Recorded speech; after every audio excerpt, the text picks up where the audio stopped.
Prezados alunos, bom dia.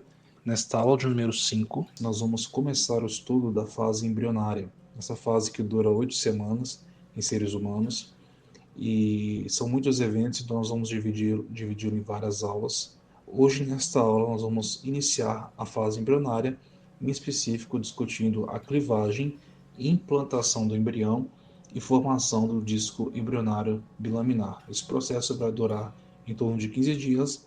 Nós vamos ver os detalhes nesta aula. Caso você não seja inscrito ainda nesse canal, eu convido você que se inscreva no nosso canal, curta esse vídeo e compartilhe com seus amigos e colegas de curso ou que estejam estudando esse tópico. Também ative o sininho das notificações para que você fique por dentro dos demais conteúdos do nosso canal.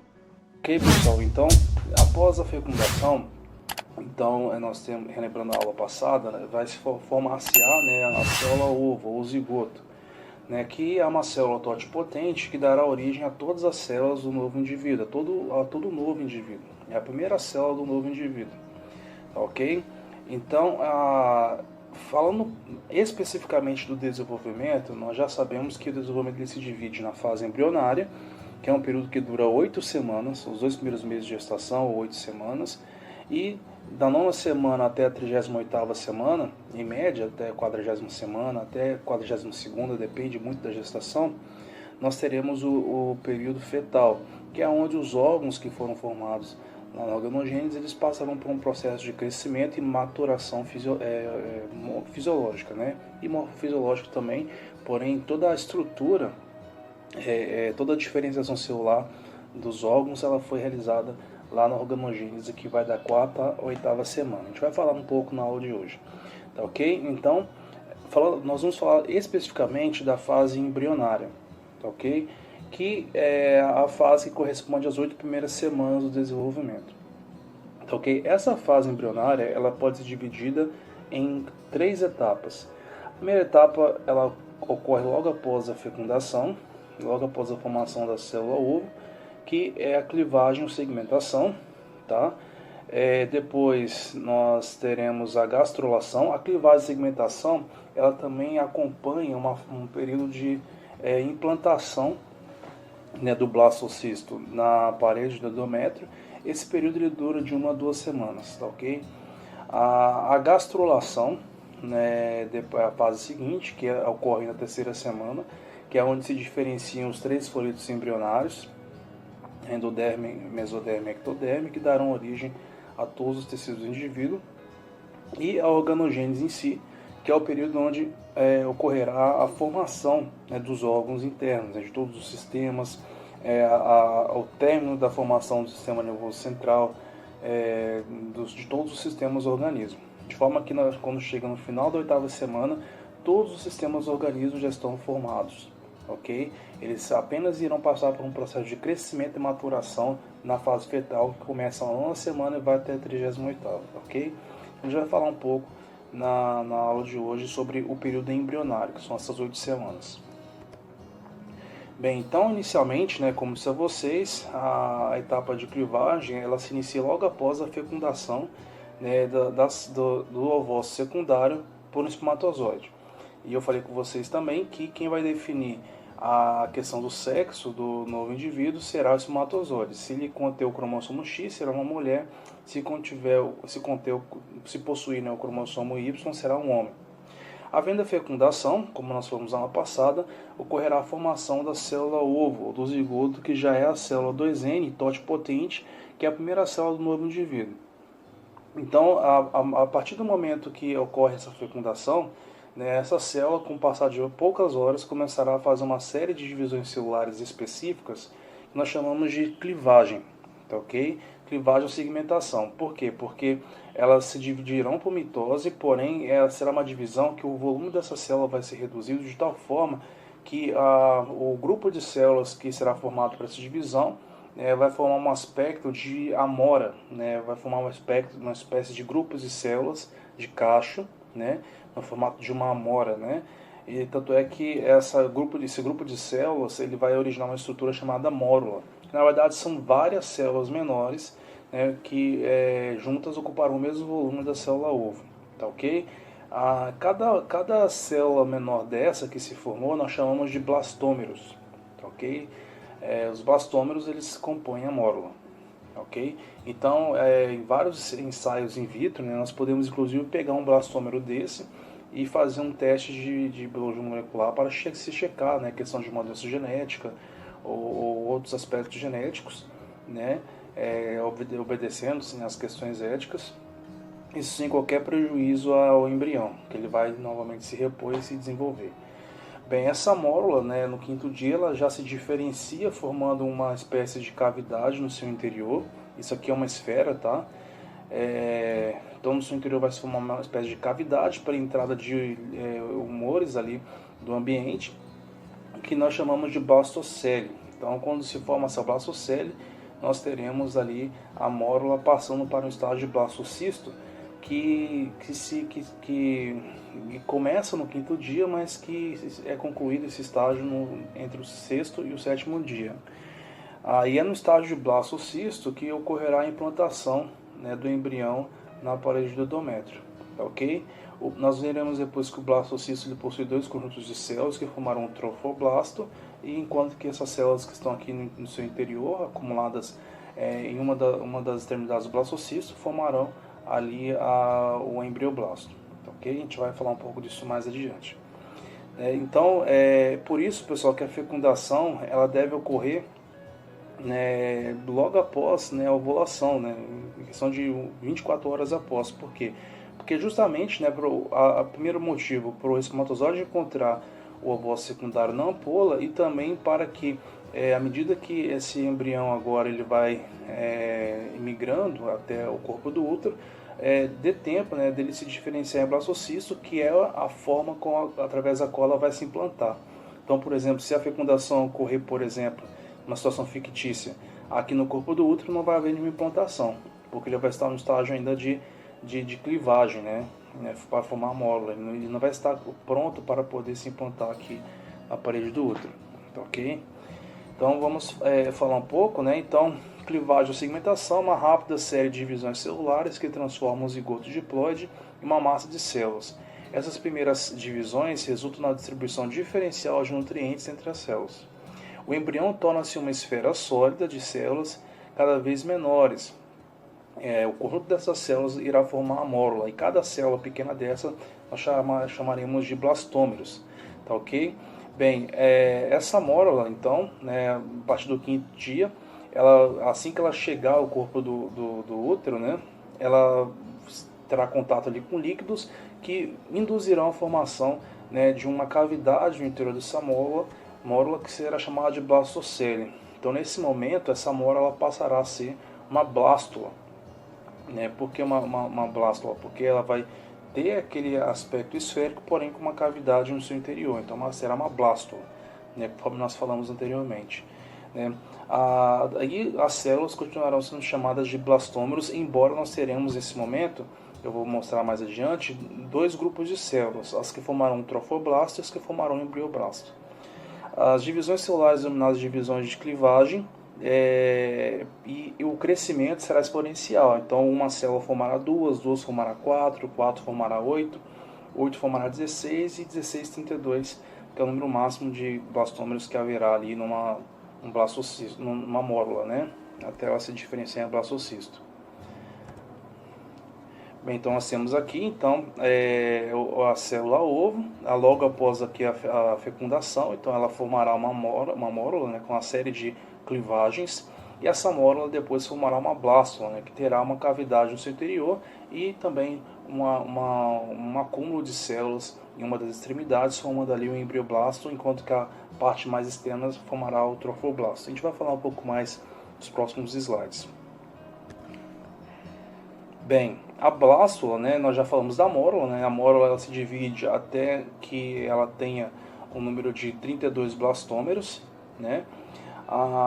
Depois formar-se a blástula, que consiste na formação de uma cavidade no interior da mórula, chamada de blastocele. Essa cavidade também, como eu disse, ela vai definir dois conjuntos de células ali, as células do trofoblasto e do embrioblasto, tá? E o volume total permanece constante. Então a blástula vai ter o mesmo volume da mórula, né, nesse momento, tá? Ela vai ter o mesmo volume basicamente, né, ocorrerá apenas uma diferenciação dessas células, ok? Então, e interessante que as células elas permanecem diferenciadas até o estágio de blástula. Elas são chamadas de células-tronco totipotentes. Qual que é a origem desse termo totipotentes? Uma célula totipotente ela pode se diferenciar em todas as células de um indivíduo, seja qual for a origem embrionária, seja ela endodérmica, mesodérmica e ectodérmica, como também na célula ela pode se diferenciar em estruturas dos anexos embrionários. Então isso seria uma célula totipotente, ok? Então ela tem um potencial de se tornar qualquer célula do organismo, até mesmo dos anexos embrionários, ok? Bem, aqui mostrando basicamente, então a primeira clivagem ela ocorre após 30 horas, após a fecundação. Então após 30 horas ocorrida a fecundação, então ocorrerá a primeira clivagem, formando dois blastômeros. Depois, cada uma desses dois blastômeros formará, dobrará o número, né?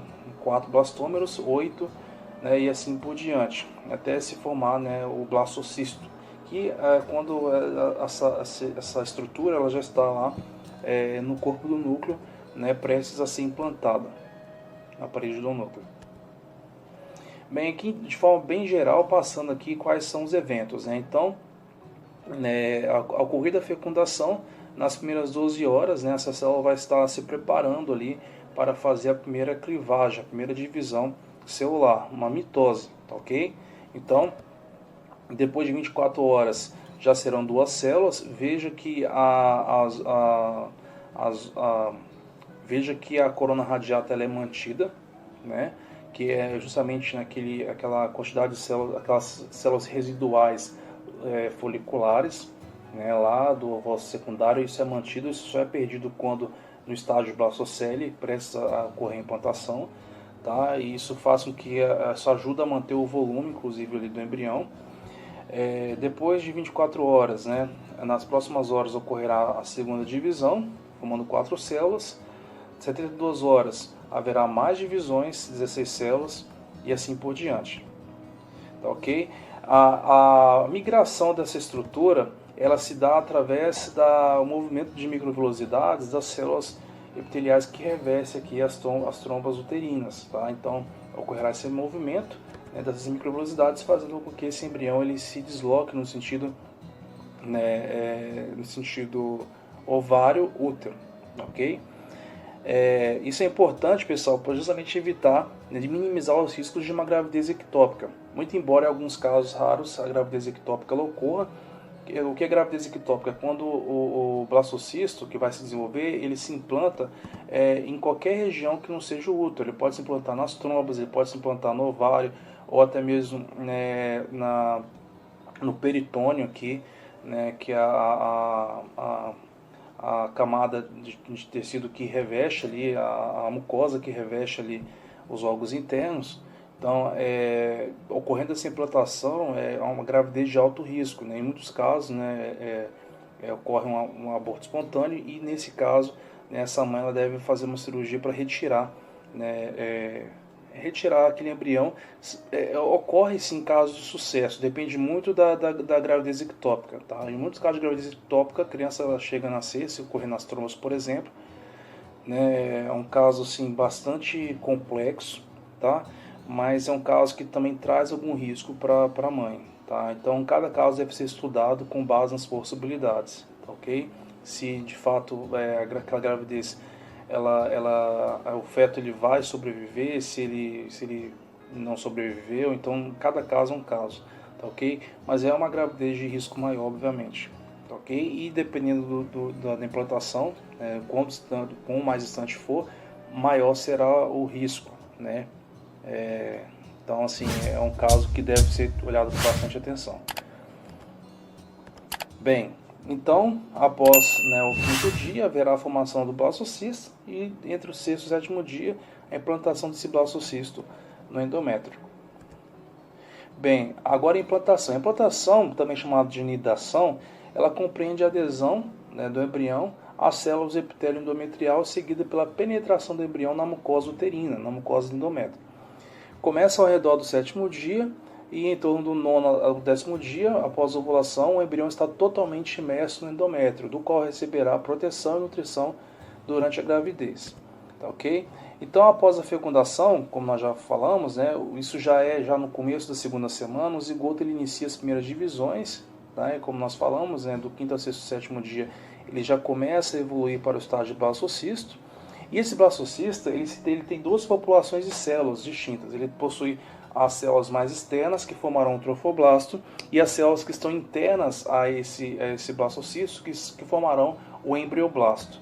Tá, ok? Então, como nós podemos ver aqui, ó, então o blastocisto, tá, essa esfera oca, né, que possui ali uma cavidade, que é chamada de blastocele, ele possuirá duas populações de células. As células que formarão o trofoblasto e as células que formarão o embrioblasto. Tá, ok? O trofoblasto ele invade o endométrio uterino e participa da formação da placenta. Eu vou explicar esse processo para vocês mais adiante. Enquanto que as células que formam ali o embrioblasto, elas formarão o embrião, né, o indivíduo, e os demais anexos embrionários. Tá, ok? Esse trofoblasto, pessoal, eu vou falar para vocês mais daqui a pouco, que ele, nas próximas horas que ele começa a implantação, ele irá se diferenciar em duas populações de células, o citotrofoblasto e o sincíciotrofoblasto, tá, ok? Que são muito importantes nessa etapa que eu vou explicar para vocês agora. O citotrofoblasto ele é a camada interna das células do trofoblasto, então essa camada de células mais externa que não está interagindo aqui no primeiro momento, né, com o endométrio. Nós chamamos de citotrofoblasto.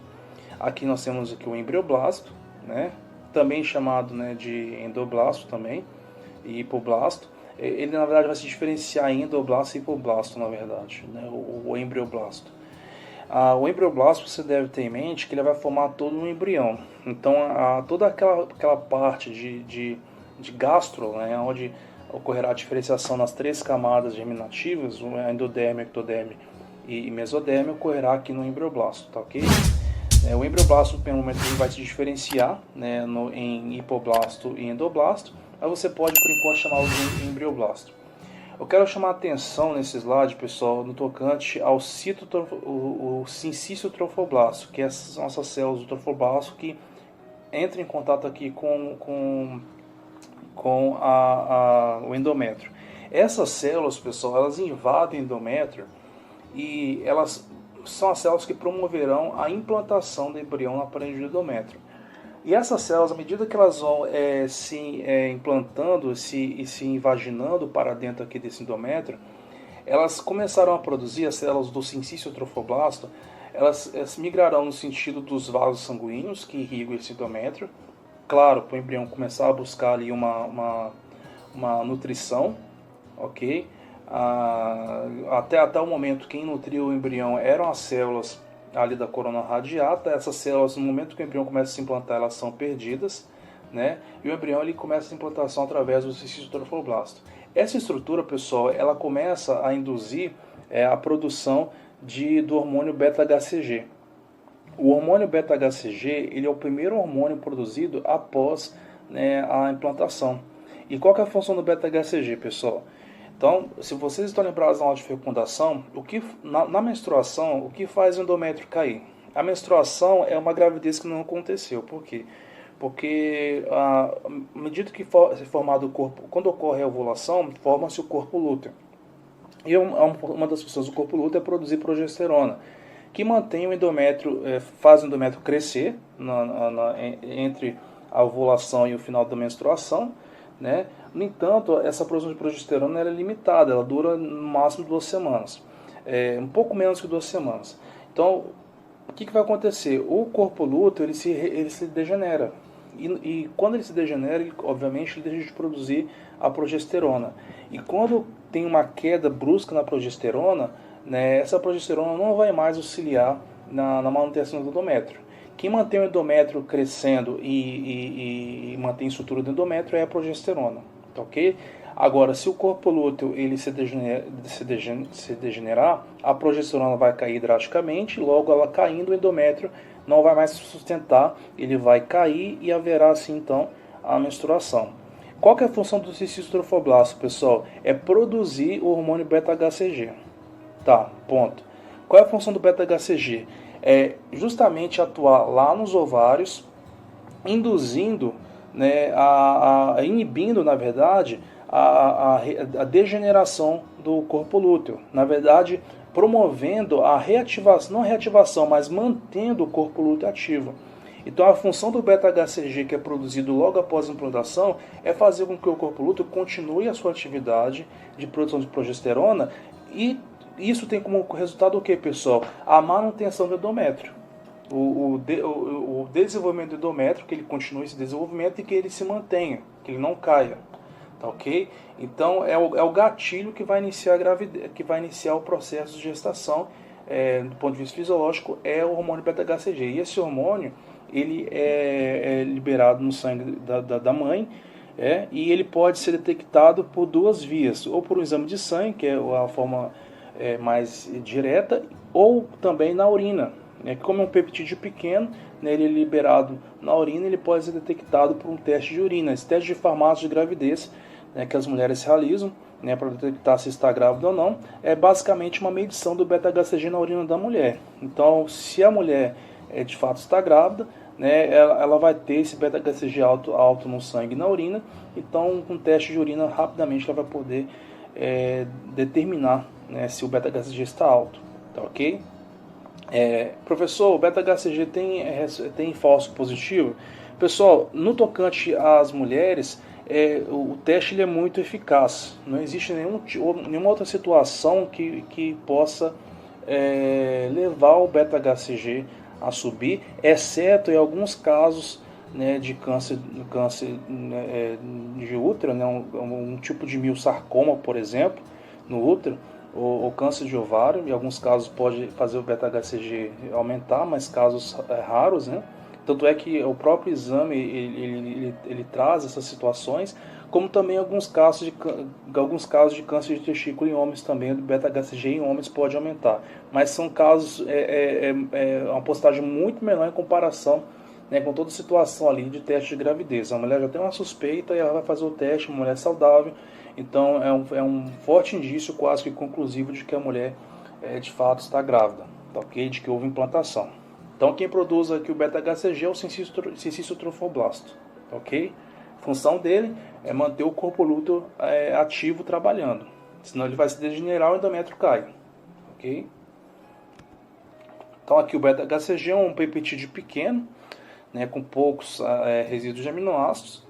Tá? Ele, inclusive, é a base do teste para a gravidez, determinação da gravidez. Então, ele pode ser detectado na urina, né, através de um teste de urina, como também, né, em muitos casos, as mulheres fazem o teste de urina e logo depois procuram um obstetra. Né? Um dos exames que o obstetra vai receitar, né, digamos assim, será um teste de beta-HCG do sangue, né, que aí é o teste conclusivo mesmo. Está alto no sangue, né, então é um forte indício da gravidez. Obviamente depois virão os ultrassons, né, que nós falaremos na próxima aula, para justamente, né, se mensurar a questão da implantação e também a integridade do endométrio, tá, ok? A gente vai falar desses testes na próxima aula. Bem, o beta-HCG, né, o cisticerofoblasto, ele produz então a gonadotrofina coriônica humana, chamada HCG. Pode ser chamado de HCG ou beta-HCG, tá, pessoal?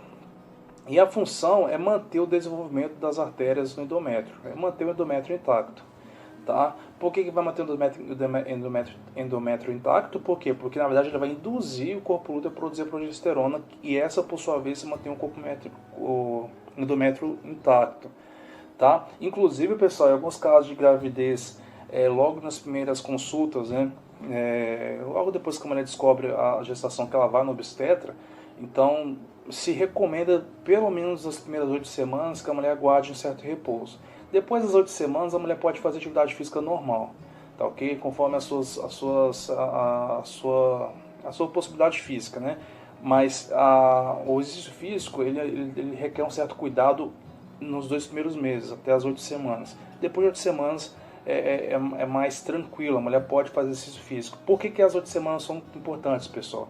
Para justamente não haver, né, ali a questão do desprendimento, né, ali desse endométrio. Né, e depois, posteriormente, depois de 90 dias, a placenta ela se forma, se estabelece, né, e também mantém integridade. Então, o primeiro ultrassom ele vai avaliar a integridade desse endométrio. E mais adiante, né, com o passar de 60 a 90 dias, a placenta se formando, né, como é que está essa placenta.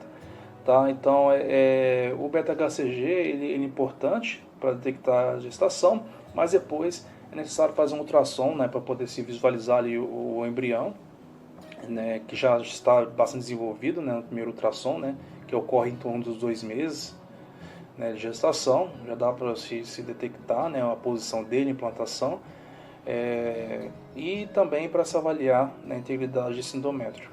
Tá? Como eu disse com vocês anteriormente, né, a função do beta-HCG é estimular, impedir a degeneração do corpo lúteo. Aí o corpo lúteo, nesse caso, ele não vai se tornar corpo albicans, ele vai se manter corpo lúteo, não vai ser degenerado, vai manter a produção de progesterona até 50 dias, né, até a completa formação da placenta. Né? A placenta se forma aí a partir de 50 dias após a gestação. Eu falei 90, mas a partir de 50 dias, né, a placenta ela já está formada. Tá? Então, a partir de 50 dias.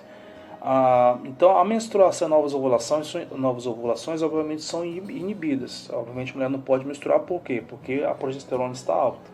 Tá? Isso vai impedir qualquer tipo de menstruação. Bem, então, havendo a implantação, então, o blastocisto ele vai iniciar um movimento de entrada, digamos assim, na parede do endométrio, e essas células do embrião elas interagirão ainda mais com as células do endométrio. Então, o embrioblasto ele vai se diferenciar em 2 camadas, o ectoblasto e o endoblasto, e também o embrioblasto vai formar uma cavidade no seu interior entre o ectoblasto e as células do cistotrofoblasto, que futuramente será a cavidade amniótica. Tá, ok? E aqui nós temos aqui a blastocélia, que futuramente depois vai dar espaço para a formação do saco vitelino. A gente vai falar um pouco mais depois. O ectoblasto e o embrioblasto, ele vai formar a placa embrionária, que futuramente, né, nos próximos dias, né, dará origem ali aos 3 folhetos embrionários. Bem, aqui nós temos já no 9º dia, né?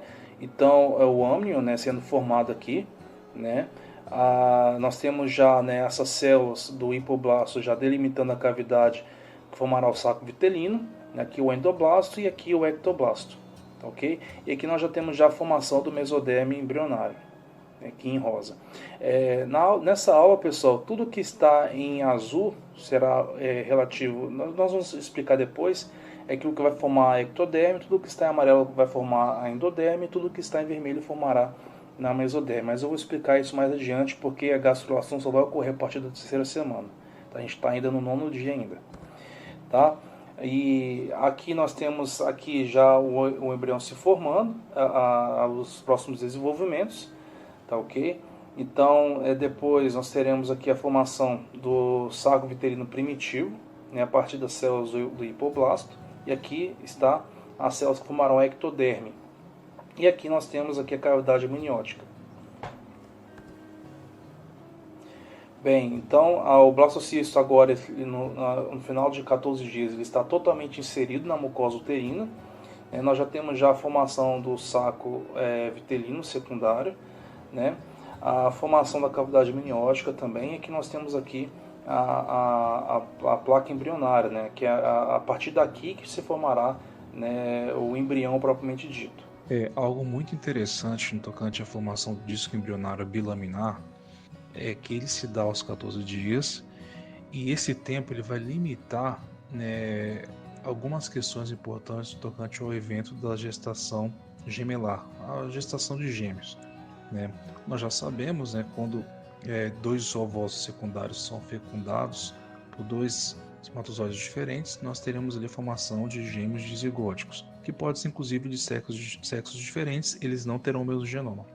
Entretanto, no tocante às gestações de gêmeos idênticos, Esse tipo de gestação ele vai ocorrer a partir da cisão do embrião, de um único embrião em dois. Isso pode ocorrer em vários momentos, desde a fase da formação da célula-ovo até, em específico, na formação do disco embrionário bilaminar. Só que nós temos um ponto interessante aqui, olha só. Então, se essa divisão do embrião ocorrer na fase de mórula, nós teremos a formação de uma gestação do tipo dicoriônica diamniótica. O que quer dizer isso? Dicoriônica quer dizer que serão gêmeos idênticos que terão duas placentas diferentes. E diamniótica porque cada bebê, cada criança será formada dentro de uma bolsa amniótica diferente, específica. Se essa divisão ocorrer do quarto até o oitavo dia após a fecundação, ou seja, na fase de blastocisto, os embriões, e por consequência ali os fetos, os bebês, eles se desenvolverão e eles terão uma única placenta, ou seja, será uma gestação monocoriônica, porém eles terão sacos amnióticos diferentes, então será diamniótica.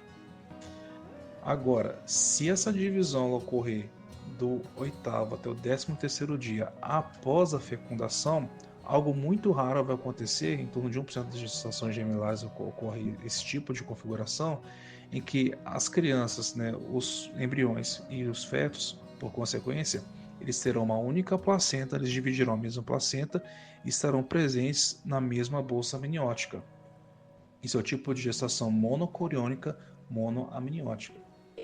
Professor, mas se a divisão então do embrião ela ocorrer após esses 13 dias, nós teríamos essa situação aqui, olha só.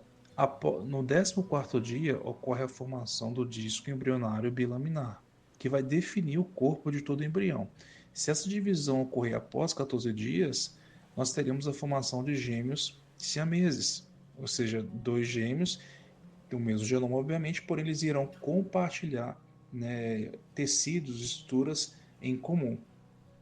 Essa janela de divisão ela vai ocorrer do 13º até o 15º dia. E quanto mais tardia for essa divisão, maior o número de órgãos vitais que esses gêmeos siameses irão compartilhar. Então, ocorre aquelas situações que a divisão ocorre no 13º dia, que os gêmeos siameses vão partilhar ali alguns tecidos, mais externos, como um tecido muscular, tecido ósseo, e ali a divisão ela pode ser possível.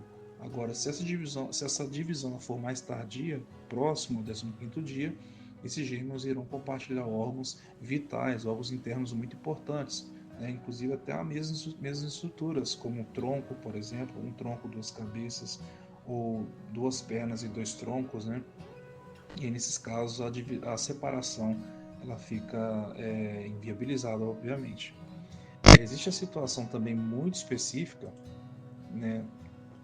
histórica inclusive, do primeiro caso de gêmeos siameses, que se tornou de conhecimento público, inclusive é um caso até bastante emblemático, que são dos irmãos tailandeses Cheng e Yang. Eles viveram no século XIX, porém eles foram descobertos na Tailândia, e depois eles se mudaram para os Estados Unidos, onde eles fizeram muito sucesso, inclusive, pela própria característica deles, de gêmeos siameses. Eles fizeram até uma fortuna com relação a isso, com apresentações. Chegaram a se casar, cada um deles casou, cada um deles tinha esposa, chegaram a ter filhos, inclusive, com essas esposas. E o que aconteceu? Eles tiveram a vida normal, porém tudo, obviamente, era compartilhado. E, como é de se esperar, naquela época não havia como separá-los. Infelizmente, eles vieram a falecer no mesmo dia. O Cheng faleceu de manhã, o Eng, no final da tarde, ele não resistiu devido à questão do irmão siamês ele ter falecido. No caso do Cheng e Yang, eles partilhavam alguns órgãos do tórax e do abdômen. Então, nesse caso, a separação ela ficava também inviável.